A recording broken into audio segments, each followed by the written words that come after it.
एके दिवशी आवली पुढे झाली, म्हणाली तुकाराम महाराज लेकीच्या लग्नाचा विचार करा. आता मी तुम्हाला जाऊ देणार नाही भजनाला. आवले माझा रस्ता सोड, पांडुरंगाची जशी इच्छा असेल तसं होईल. आणि 8च दिवसामध्ये निरोप आला. येळवंडी नावाचं गाव आहे, देहूपासून 8-9 किलोमीटर अंतरावर उत्तरेला येळवंडी. त्या गावातला निरोप आला आणि तुकोबारायासह काही माणसं जाऊन लेकीच्या लग्नासाठी ते घर बघायला गेले. बाबा तुकोबारायाने स्पष्ट सांगितलं, हे बघा माझी लेक रत्नाचा तुकडा आहे, माझी लेक लक्ष्मी आहे, माझी लेक संत आहे, माझी लेक भाग्यवंत आहे. पण तुम्ही म्हणत असाल तर सुपारी घ्यायला सुद्धा माझ्याजवळ पैसा नाही. मी हे लग्न कसं करू शकतो? स्पष्ट सांगितलं. तेव्हा तिकडच्या लोकांनी सांगितलं, महाराज तुमच्यासारख्या संतांची लेक माझ्या घरात येते, याच्यापेक्षा काय भाग्य असावं. भाऊसाहेब कधी कधी तुमच्यासारखे बाप भेटतात. महाराज एकुलती एक पोरगी आहे बरं का. हो, चांगलं स्थळ बघा, माळकरी घराणा असावा, व्यसनाधीन नसावं, चांगलं स्थळ बघा महाराज. मी म्हणत असतो लेक काय करते? ते म्हणतात 12वीत शिकली आहे माझी पोरगी, पण एवढी गुणाची आहे, एवढी गुणवान आहे महाराज, रोज ज्ञानेश्वरी वाचल्याशिवाय पाणी पित नाही, ज्याच्या घरी जाईल लक्ष्मी होऊन जाईल आणि त्या घराचं कल्याण होऊन जाईल, असे बाप म्हणणारे आहेत. बापाला एवढा स्वाभिमान असावा. तुकोबाराय बोलले फार भाग्यवंत आहे माझी मुलगी, पण माझ्याजवळ द्यायला तुमच्याकडे माझ्याकडे काही नाही गड्या तुम्हाला द्यायला. बरं ते माणसं म्हणले संतांची लेक आमच्या घरात येते हे आमचं परमभाग्य आहे महाराज, परमभाग्याने हे मिळत असतं महाराज, काही नको तुमचं आम्हाला. आणि मग लेकीचं लग्न झालं. तुकोबारायांसारखा महात्मा जातेवेळी लेक गळ्यात पडली शेवटी सगळ्यात. हो, निघताना विदाई होताना लेक गळ्यात पडली आणि तुकोबारायांसारखा महात्मा हंबरडून रडला. पार्वती शंकरांच्या कैलासाकडे जाताना लग्न होऊन पर्वतराज हिमवान म्हणजे हिमालय सुद्धा फार रडला. सीतेसारखं रत्न तिथून जात असताना जनकासारखा विदेही महात्मा रडला. द्रौपदी जात असताना द्रुपदासारखा राजा रडला. लेकीसाठी अरे नौजवान पोरग मेलं तर बापाच्या डोळ्याला पाणी येणार नाही, पण लेक जाताना कसलाही बाप रडल्याशिवाय राहणार नाही. एकदा नाही, ज्या दिवशी दादा लेकीचं लग्न ठरतं, पाहुणे बघायला येतात आणि लेकीचं लग्न ठरतं, त्या दिवशी बापाला वाटतं की आता माझी काळजी घेणारं घरातलं माणूस घराच्या बाहेर जाणार, माझी लेक जाणार, माझी काळजी घेणारं कोणी राहणार नाही. हृदयात चाहूल लागते आणि बाप रडतो. लग्न लागलं जसे तुकोबाराय रडले गळ्यात पडून, आणि एवढाच उपदेश केला तिला, बाई भागीरथी मी जास्त नाही सांगत, तू तुकाराम महाराजांची लेक आहेस, कसं वागायचं तुझ्या हातात आहे. बस एवढाच उपदेश केला. बाबा दुसऱ्यांदा बाप लग्नात पोरगी जाताना रडतो, तिसऱ्यांदा एकदा बाप रडतो. जर तरुणपणी पोरगी विधवा झाली नाही तर घटस्फोटीत झाली तर बापा इतकं या जगात कुणालाच रडू येत नाही. आईला सुद्धा येत नाही. चला बोला. बापाला जेवढी इज्जत प्यारी असते घराची, सांगतो ऐका, घरात असलेल्या आईला तेवढं वाईट वाटत नाही जेवढं बापाला वाटतं. बापाला तोंड जागवायला दाखवायला जागा राहत नाही माय बापो, ज्या दिवशी लेकीचा घटस्फोट होतो, नाहीतर लेक तरुण अवस्थेमध्ये विधवा होते. बापा इतकं त्या दिवशी कुणी रडत नाही, बापा इतकं दुःख कुणाला होत नाही. विठाला विठाला विठाला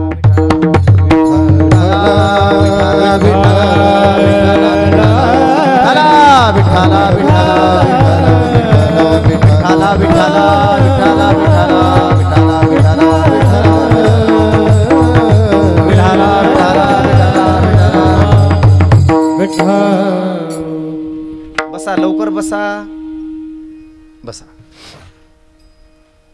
महाराज येळवंडीमध्ये भागीरथी राहायला लागली. देहूची एक माळीन भाजीपाला विकायला त्या इंद्रायणी मातेच्या काठावर माळी समाज, आणि ते भाजीपाला पिकवायचे, ते विकायला येळवंडीला ती यायची 2 दिवसाला 3 दिवसाला. माळीन मावशी होती, कीर्तना भजनाची आवड होती. जगद्गुरु तुकोबारायांचं रोज भजन ऐकावं, मंदिरात जाऊन कीर्तन ऐकावं, अभंग पाठ करावेत त्या माळीन मावशीनी, आणि मग ते भाजीपाला विकण्यासाठी त्या माळीन मावशीनी तिथं जावं. येळवंडीला, आणि येळवंडीला गेली की मिठी मारावी कुणा भागीरथीने. का?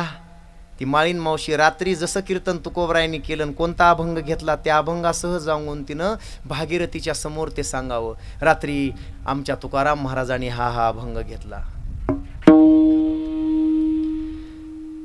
त्या अभंगाचं असं चिंतन केलं आणि ती माळीन सांगावी, त्या भागीरथीला समोर तिचा बाप दिसावा. त्या माळिनीमध्ये कीर्तन करतानाचे तुकोबाराय तिला दिसावेत. त्या माळिनीत आपला बाप पाहत होती. पण अचानक झालं असं, फाल्गुन महिना आला आणि माळीन गायब झाली. फाल्गुन महिना आला, माळीन गायब झाली. 15 दिवस माळीन आली नाही. भागीरथी रोज वाट पाहते, रोज वाट पाहते. माळीन काही दिसत नाही. त्या देहूच्या रस्त्याकडे ती भागीरथी वाट पाहते.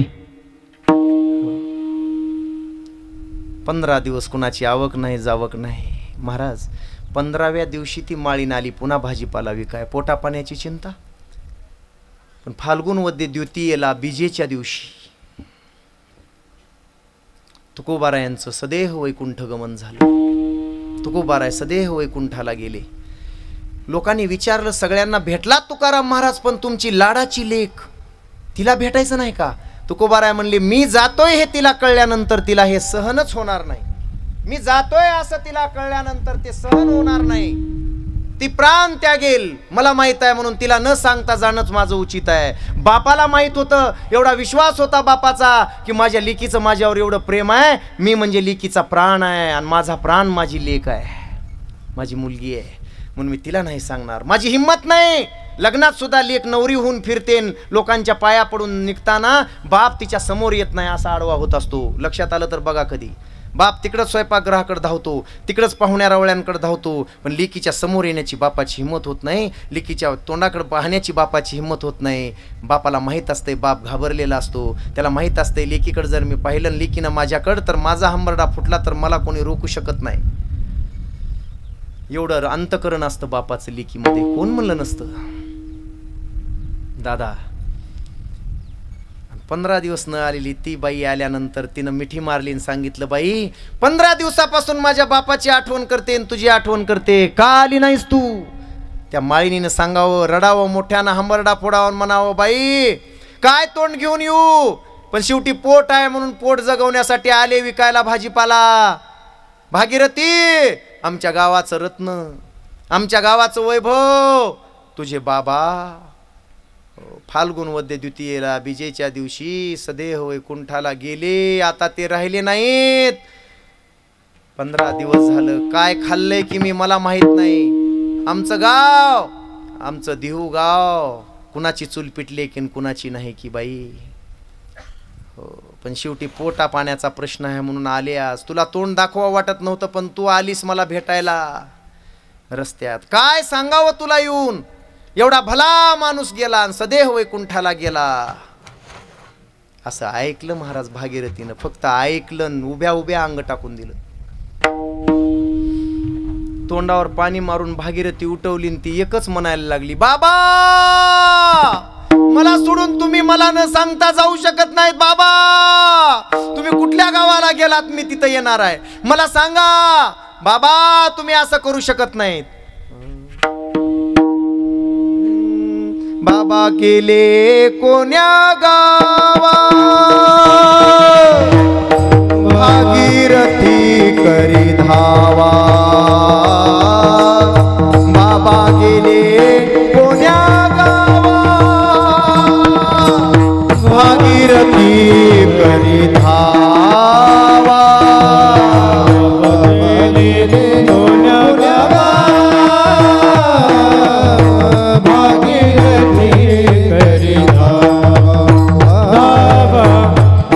गेले कोण्या गावा,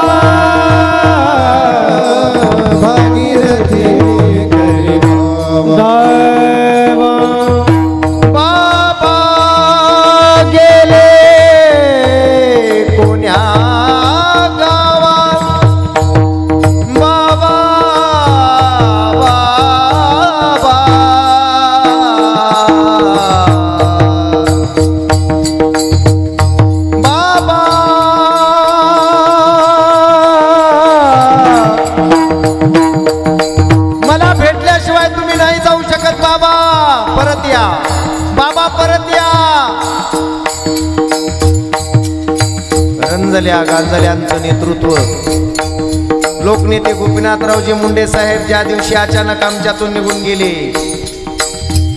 पत्त्यांचा बंगला तयार करावा आणि एका झुळकेमध्ये तो वाहून जावा, एका झुळके तोडून जावा, तशी लोकांची अवस्था झाली. बांधल्या पेंडीचा तुटला सियाळा, तृण रानो माळा सांडलेसे.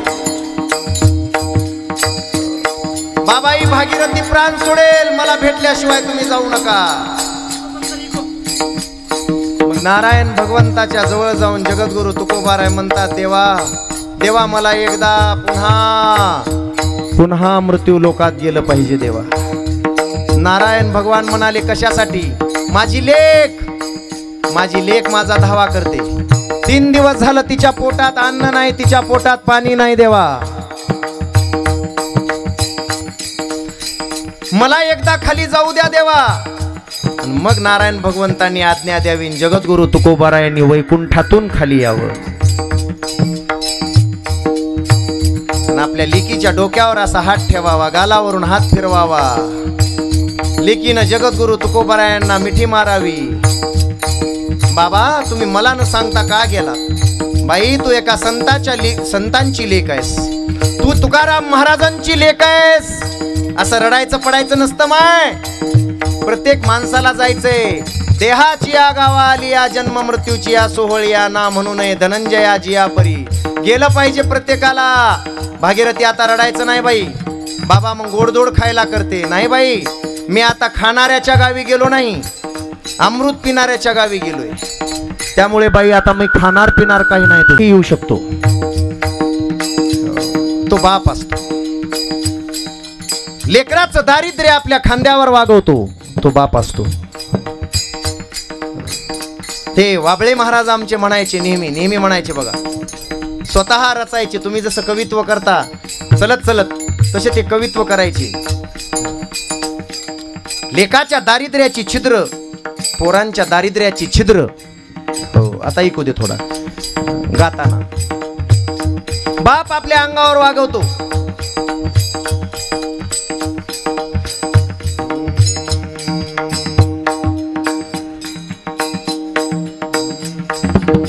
मला कस तरी होत या, बाप लोकांचा बघताना. मला कस तरी होत या, बाप लोकांचा बघताना. उरी हुंदका दाटतो या, गोष्ट बापाची सांगताना. खमीस खवाटी फाटलेल.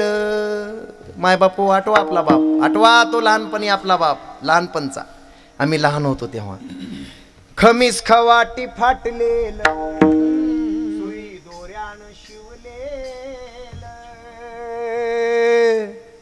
खमीस खवाटी फाटलेल, सुई दोऱ्यानं शिवलेल.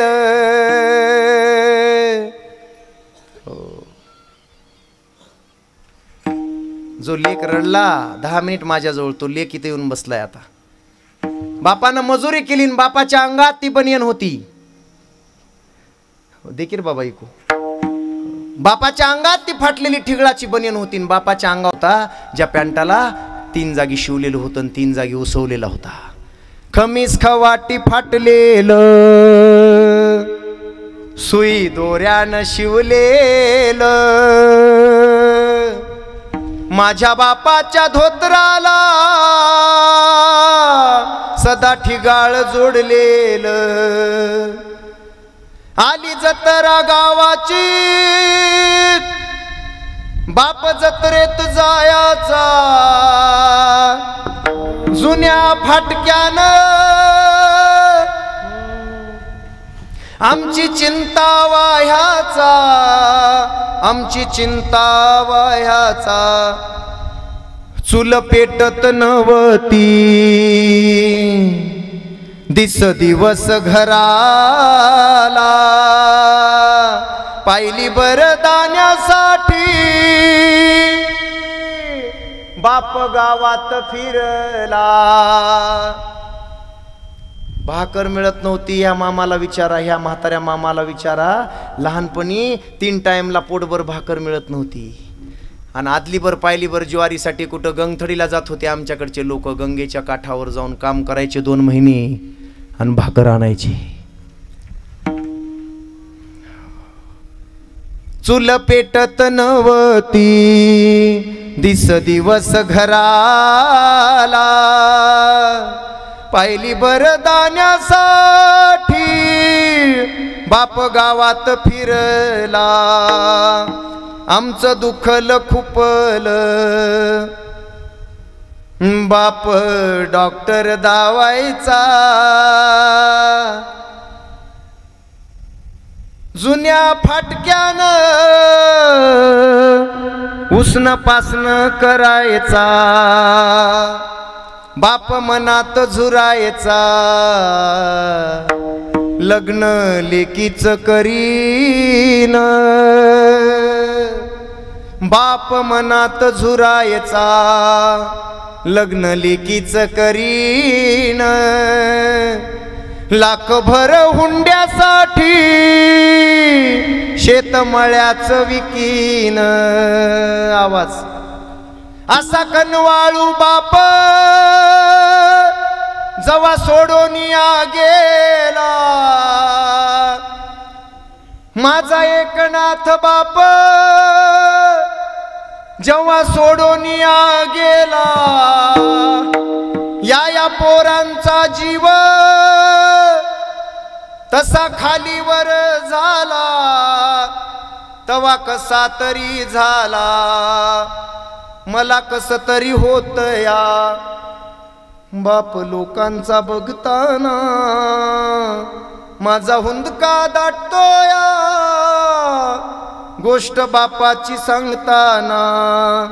गोष्ट बापाची सांगताना. गोष्ट बापाची सांगताना. लोकाचा बाप पाहिला की माझ्या हृदयामध्ये खालीवर होतंय. आज लोकाच्या बापाकडे पाहिलं ना मुकादम होऊन जाताना. देवा का हिसकावलंस आमच्या बापाला. असा कनवाळू बाप लाखातून एखाद्याला मिळतो. जसं वर लिहिलंय. अशी माणसं, सज्जन माणसं या जगातून जाणं आपलं दुर्दैव आहे. लाखोंचा बाप गेला एक लोकनेता गोपीनाथरावजी मुंडे साहेब. तर अजून आम्हाला 10 वर्ष झालं त्याच्यातून सावरायला लागतंय.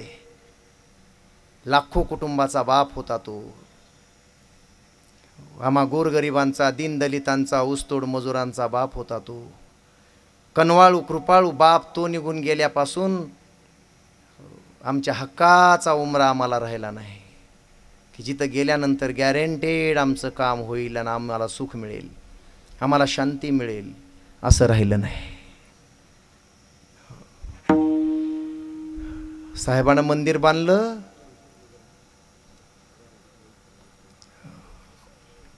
विठोबा रखुमाई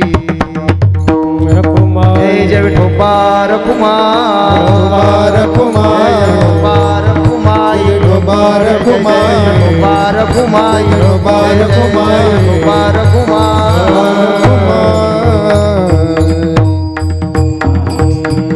असू द्या, आता वेळ झालाय. 12:30ला थांबायचं होतं आपल्याला. पूर्णतः 10:15 ते 12:15च म्हणलं होतं मी, पण 12:30ला थांबायचं होतं आरती सहित.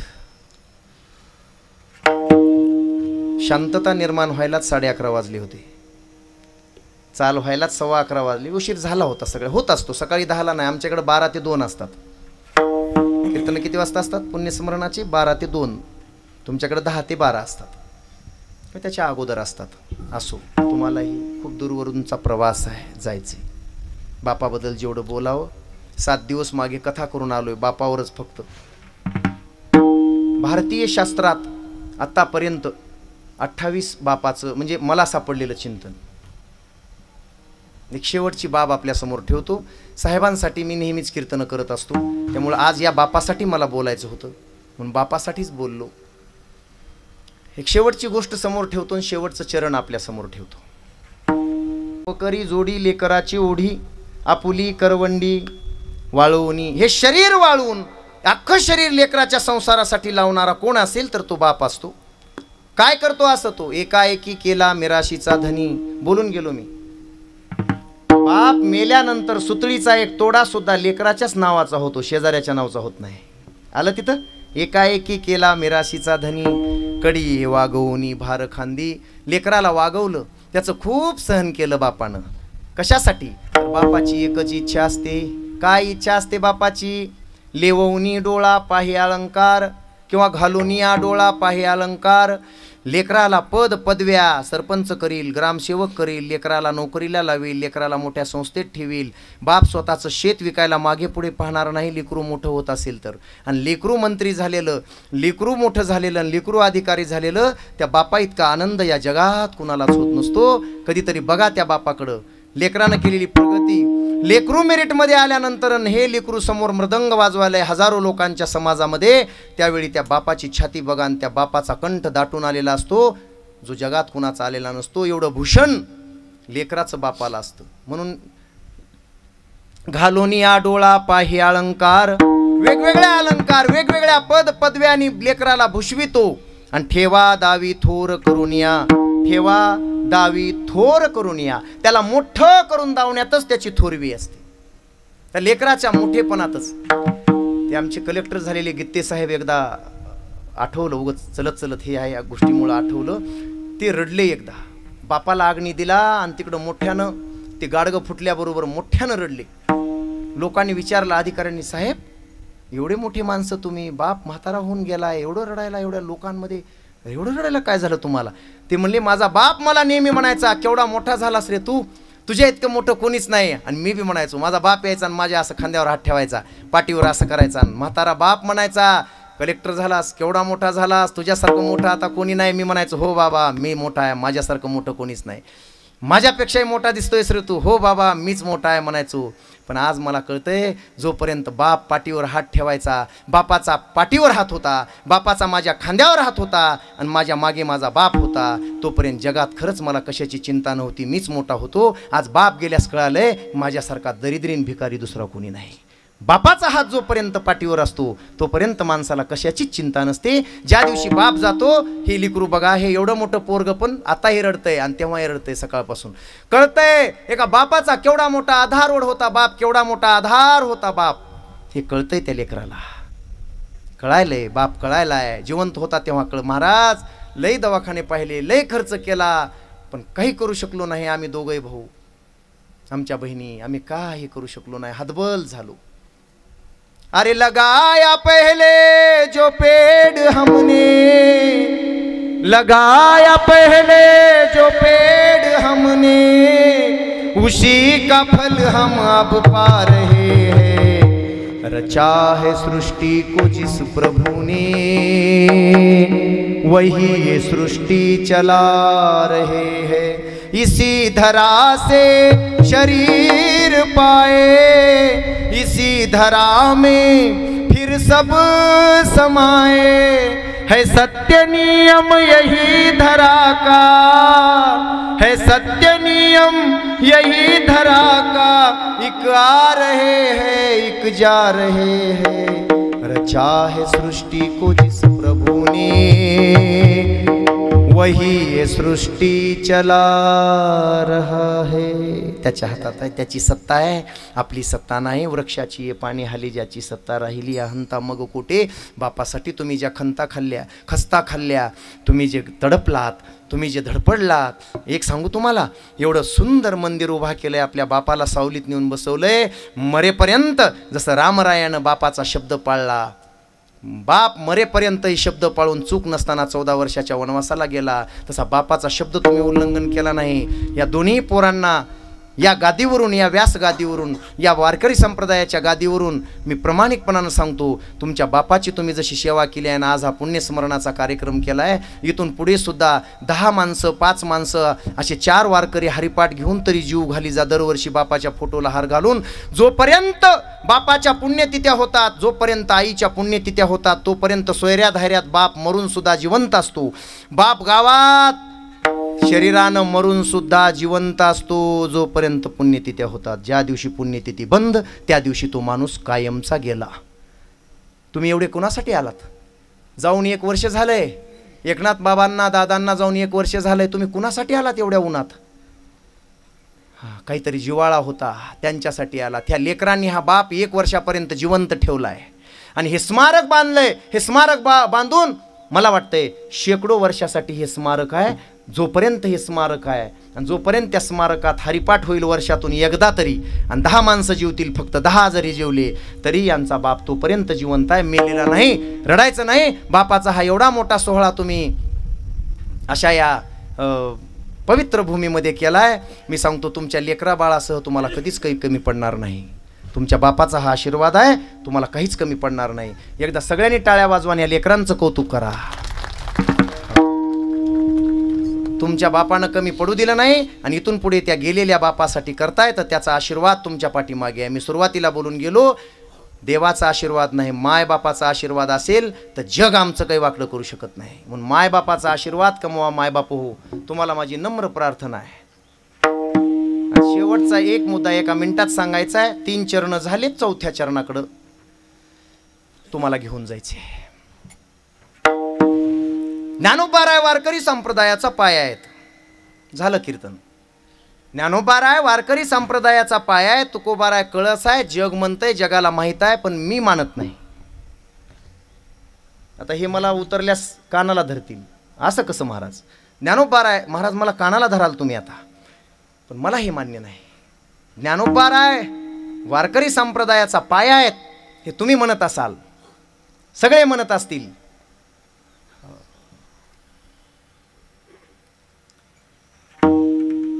पण 3 दिवस रुक्माई मातेनं त्या तांब्यातलं पाणी पाजवावून लेकराला म्हणावं, आज एकादश आहे, झोप बाबा. बाबा आज एकादश आहे, झोप. बाबा आज प्रदोष आहे, झोप. आज उपवास आहे. ज्ञानोबारायांनी म्हणावं, आई रोजच कसा उपवास आहे? 4 मुठी दिलेलं पीठ सुद्धा गोरोबा विसोबा खेचरा, विसोबा खेचरांसारख्यानी, विसोबा काकांसारख्यानी इंद्रायणीच्या डोहात फेकावं, नाहीतर इंद्रायणीच्या काठावरच्या त्या चिखलामध्ये फेकून द्यावं, जोड्याच्या पायाने तुडवावं, पुन्हा उचलून घेतील ही संन्याशाची कार्टी. 3 दिवस पोटाला भाकरी न मिळालेले, कोरकोर कुटका न मिळालेले ज्ञानोबाराय, निवृत्तीनाथ महाराज, सोपान काका, मुक्ताबाई, त्या लेकरांकडे त्या उठल्यापासून त्या बापानं बघावं, काय माझं पाप आहे. 4 लेकरांना जन्म देणारा हा बाप किती अभागी आहे, किती दरिद्री आहे की लेकरांना कुटका मिळू देत नाही. या बापामुळं, या विठ्ठलपंत कुलकर्णीमुळं माझे लेकरं, हे ल्याच्या पोटी आलेली, जन्माला आलेली हे लेकरं 3 दिवस उपाशी राहत आहेत. किती अभागी बाप आहे हा. जाऊन रात्रीच्या वेळेला आळंदीतल्या ब्राह्मणाची पाये धरावीत. हे ब्रह्मदेवांनो, हे भूदेवांनो, माझ्या लेकरांची मोंज झाली नाही हो, माझ्या लेकरांची मोंज होऊ द्या. माझे लेकरं 3 दिवस उपास काढतायत, त्यांना कोणी भीक वाढत नाही हो. आणि वाढली कोणी तर ते विसोबा तिथपर्यंत जाऊ देत नाहीत, सिद्धबेटापर्यंत. माझ्या लेकराला जगण्याचा अधिकार द्या. जोड्या सकट तुमच्या पाया पडायला मी तयार आहे. पाहिजे तर मला हवी ती शिक्षा द्या, पण माझ्या लेकरानं काय वाटोळ केलंय समाजाचं. बाप बाप रात्रीच्या वेळेला जाऊन लोकांची पाय धरतोय गावातले, की माझ्या लेकरांना भीक तरी मागत फिरू द्या. आणि त्याला कोरकुटका वाडा. आळंदीतल्या ब्राह्मणांनी खुशाल सांगावं, आमच्या हातात ते राहिलेलं नाही विठ्ठलपंत. लेकरांना न्याय मिळावा वाटत असेल तर पैठणच्या धर्मसभेसमोर जावं लागेल. आणि मग विठ्ठलपंत कुलकर्णी धर्मसभेसमोर येत आहेत आणि धर्मसभेसमोर येऊन न्याय मागतायत. मला न्याय हवाय, काय असेल तो शास्त्रीय न्याय द्या, शास्त्रसंमत न्याय द्या. कुठल्या शास्त्रात न्याय होता? कुठल्याच नाही. त्या धर्म मार्तंडाने सांगितलं, विठ्ठलपंत कुलकर्णी, तुझ्या लेकरांची मोंज व्हावी वाटत असेल, तुझ्या लेकरांना भीक मागून जगण्याचा अधिकार मिळावा वाटत असेल, गावात फिरण्याचा अधिकार तुझ्या लेकरांना मिळावं वाटत असेल, आणि तुझ्या लेकरांना जर जगावं वाटत असेल तर तुला एकच करावं लागेल, आजच्या आज देहांत प्रायश्चित्त घ्यावं लागेल, मरावं लागेल, तेव्हा तुझ्या लेकराला अन्न पाणी मिळेल आणि मोंज करण्याचा अधिकार मिळेल. केली नाही शेवटपर्यंत ती सोडून द्या. मान्य आहे, मान्य आहे. माझा निवृत्ती, माझा ज्ञानोबा, माझा सोपान जर जगणार असतील, माझ्या लेकरांना जर पोटभर खायला मिळणार असेल, माझ्या लेकरांना विद्या संपादन करायला मिळणार असेल, माझ्या लेकरांना जर गावात फिरण्याचा अधिकार मिळणार असेल, माझ्या लेकरांची मोंज होणार असेल, तर हा विठ्ठलपंत कुलकर्णी नावाचा बाप या धर्मसभेसमोर उभा राहून सांगतो, आजच्या आज रात्री देहांत प्रायश्चित्त प्रयागराजकडे प्रयाण करून देहांत प्रायश्चित्त घेण्याची शपथ हा विठ्ठलपंत कुलकर्णी घेतोय. आणि त्याच रात्री ज्ञानोबारायांच्या बापानं स्वतःला देहांत प्रायश्चित्त दिलं. पतीचा धर्म पाळण्यासाठी रुक्मिणी माताही गेल्या.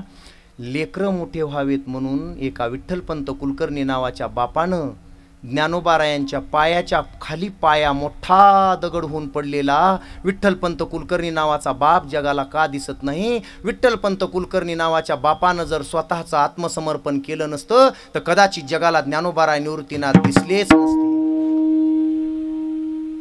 हा बाप असतो. हेच शेवटचं चरण आहे. तुका म्हणणे दे गंजू काशी, तुका म्हणणे दे गंजू काशी, तुका म्हणणे दे करू अनिकासी, तुका म्हणणे दे करू अनिकासी, तुका म्हणणे दे गंजू काशी, तुका म्हणणे दे गंजू काशी, तुका म्हणणे दे करू अनिकासी, तुका म्हणणे दे करू अनिकासी. उदर जीवासी आपुलिया, उदर जीवासी आपुलिया, आपुलिया आपुलिया काय केला मेरा सीता धने, एकाएक केला मेरा सीता धने, एकाएक केला मेरा सीता धने, एकाएक केला मेरा सीता धने. उदर जीवासी आपुलिया, उदर जीवासी आपुलिया, एकाएक केला मेरा सीता धनी, एकाएक केला मेरा सीता धनी, एकाएक केला मेरा सीता धनी, एकाएक केला मेरा सीता धनी. कडिये वागवोनी, कडिये वागवोनी फार खांदी, भारता देवासी कडिये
कडिये वागवोनी भार खांदी, उदार देवाची कडिये भार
भार खांदी बागवणी भार खांदी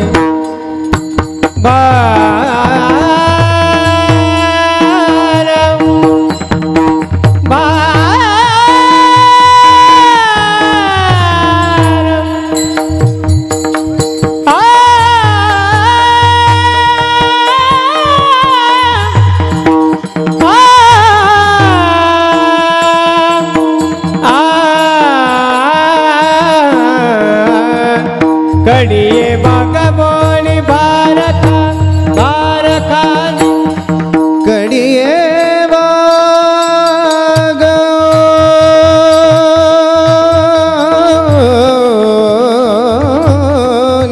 भार खांदी कडिये वागवणी भार खांदी कडिये वागवणी भार खांदी कडिये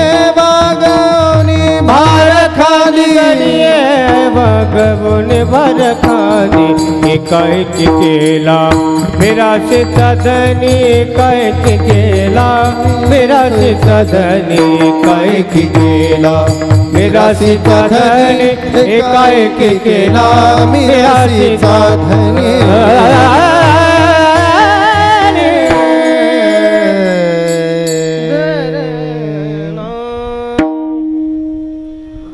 तुका म्हणे नेदी गांजू आणि कासी. कुणाकडूनच आपल्या लेकराची फसवणूक आणि गांजवणूक बाप होऊ देत नाही. त्यासाठी उदार जर गांजवणूक होत असेल लोकांकडून तर बाप स्वतःच्या जीवावर उदार होतो. उदार जीवासी आपुलिया एकाएकी केला मिराशीचा धनी कडी वागवणी भार खांदी. दोघा भावांच्या हातात बापाची हयात बापाची मिरास तो बाप देऊन गेलाय. एकच विनंती आहे, बापाच्या आदर्शावर चालणारं हे कुटुंब आहे. एक सांगू, संसार चांगला करायचा असेल तर बापाला भिलं पाहिजे, बापाच्या आदर्शाला भिलं पाहिजे. आणि परमार्थ निका करायचा असेल तर पापाला भिलं पाहिजे, पापापासून सावध राहिलं पाहिजे, पाप करण्यापासून. हो, म्हणून ज्या बापानं आदर्श तुम्हाला दिलाय त्याच्या जीवनाचा आदर्श तुम्ही सांभाळावा. आपल्या बहिणींना कधीही विसरू नये. बापाच्या माघारी बहिणीला आता दुसरा आधार नसतो. बाप होता तोवर बहिणी तुम्हाला भांडायच्या. का रे नारायण दादा, का रे दादा, तू माझ्या बापाचं नाही, माझा हिस्सा नाही का, तुझंच आहे का, काय तुझ्याच बापाचा आहे का, माझा बाप नाही का, ते माझा बी हिस्सा आहे, माझा बी अधिकार आहे. पण आता बहिणी तशा म्हणणार नाहीत. बाप ज्या दिवशी जातो बहिणीची ही वाचा बंद होते त्या दिवशी. म्हणून आता भावाचं कर्तव्य बहिणीला आयुष्यभर न विसरणे. मला तर असं वाटतंय महाराज, हा बाप जो गेला ना खरंच अर्धा डाव टाकून गेला. अर्धा डाव खेळला आणि अर्धा डाव पोरांकडे देऊन गेला. आता खेळा आणि विजयी व्हा. मी तुम्हाला जिंकत आणलंय पण पुढे आऊट होऊ नका. भातुकलीच्या खेळा मधली राजा निकरानी अर्ध्यावरती डाव मोडला अधुरी एक कहाणी. पोरांसाठी आणि आमच्या माता लोचनाबाईसाठी ही अधुरी कहाणी. भातुकलीच्या खेळामधली राजा निकरानी अर्ध्यावरती डाव मोडला अधुरी एक कहाणी. राजा वदला मला समजली शब्दा वाचून भाषा, पण त्या प्रश्नाला उत्तर नव्हते. अरे त्या प्रश्नाला उत्तर नव्हते. अवघी एक निराशा, अवघी एक निराशा. याच्या पलीकडे काही नाही. असाच कर्तृत्ववान बाप तुम्हाला पुढच्याही जन्मात हाच बाप मिळावा. पुन्हा आपल्या घरात या बापानं जन्म घ्यावा अशी भगवान बाबांच्या चरणी, पांडुरंग परमात्म्याच्या चरणी विनम्र भावाने प्रार्थना करतो.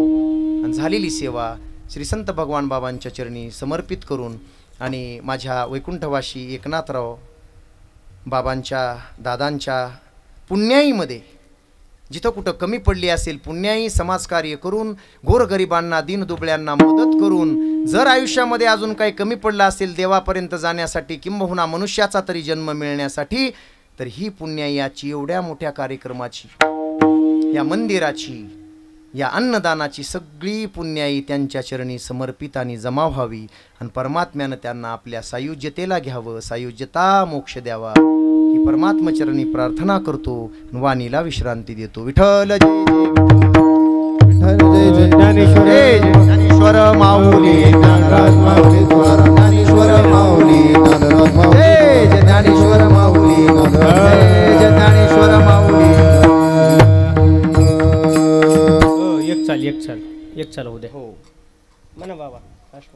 चाल नाही जोडे पुण्यस्मरण हे पहिले आज पुण्यस्मरण हे पहिले प्रगत शेतकरी मुकादाम सत्य भारी अमर कीर्तीने राहिले जन्मभर अमर कीर्तीने राहिले पुण्यभूमी गाव भगवान बाबांचे नाव सुदर्शन महाराजांची जन्मभूमी ही सुदर्शन महाराज जन्मभूमी अशा भूमीत एकनाथ पोशिंदा दीन अनाथ मंदिरे बांधिले बनाम बानामी मंदिर बांधिले बहुनामी निमित्त वर्ष श्राद्ध कीर्तनास कटिबद्ध निमित्त वर्ष श्राद्ध कीर्तनास कटिबद्ध ढाकणे महाराज बंडोपंत ढाकणे महाराज बंडोपंत बाप करी जोडी लेकुराचे ओढी बाप करी जोडी लेकुराचे ओढी अभंग जगद्गुरु तुकाराम संत अभंग जगद्गुरु तुकाराम संत पत्नी भाऊ मुले मुली परिवार नाती गोती सा भली पत्नी परिवार नाती गोती भली जन्म सार्थकी झाला अण्णांचा जन्म सार्थकी झाला गेली मूर्ती राहिली कीर्ती गेली मूर्ती राहिली कीर्ती भगवान बाबांची ही धरती भगवान बाबांची ही धरती मोक्ष प्राप्ती सिद्धीस नेला अण्णा मोक्ष प्राप्ती सिद्धीस नेला झकास गायक झकास वादक पुरुष गुणवंत गुणी जमलेले पुरुष गुणवंत गुणी जमलेल्या साऱ्या महिला मंडळी साऱ्या रत्नाच्या खाणी जमलेल्या साऱ्या महिला मंडळी जणू रत्नाच्या खाणी सिस्टीम लई भारी सावरगाव गावकरी भाऊ बाबांचरणी लीन होऊ भाऊ बाबांच्या चरणी लीन होऊ एकनाथ भाऊंना हीच आदरांजली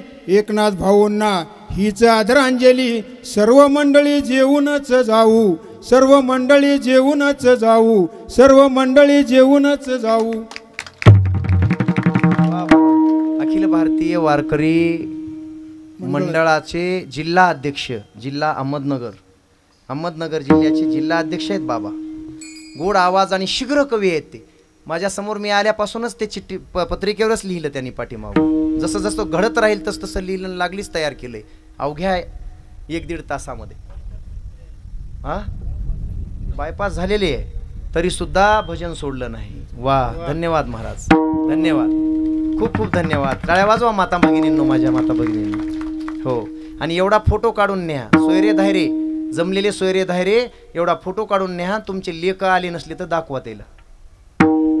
काय म्हणला कोळलाले का मी जरा लातूर जिल्ह्यातला हो कोळलाले का काय बोलला होते हां ते तेवढा फोटो काढून न्या इथं उभारून फोटो काढा कॅमेरा मोबाईलमध्ये सगळ्यांना घेऊन जा आणि पुन्हा हे कीर्तनात बी येणारच आहे ते मंदिर ते दाखवा कीर्तन. ह्या बापाचं एका बापाचा सोहळा लेकरांनी कसा करावा आणि काय केलं बापासाठी दाखवा. जीवनपणी तर जिवंतभर हयात असताना तर सर्वस्व केलं मुलांनी आणि गेल्यानंतर बाप गेल्यानंतर सुद्धा ही एवढा सोहळा बापाचा केलाय. या कुटुंबाला धन्यवाद बाबा. समाजात आदर्श निर्माण करणार हे कुटुंब ठरेल यात काही शंका नाही. कीर्तन थांबतंय अवघ्या 2 मिनिटामध्ये सगळ्यांनी अक्षदा आदरांजली म्हणून प्रथम पुण्यस्मरणानिमित्त त्यांना व्हाव्यात ही सगळ्यांच्या चरणी विनम्र भावाने प्रार्थना करतो. विठ्ठल जय जय विठ्ठल. चला चला बाबा विठ्ठल जय जय जय विठ्ठल. चला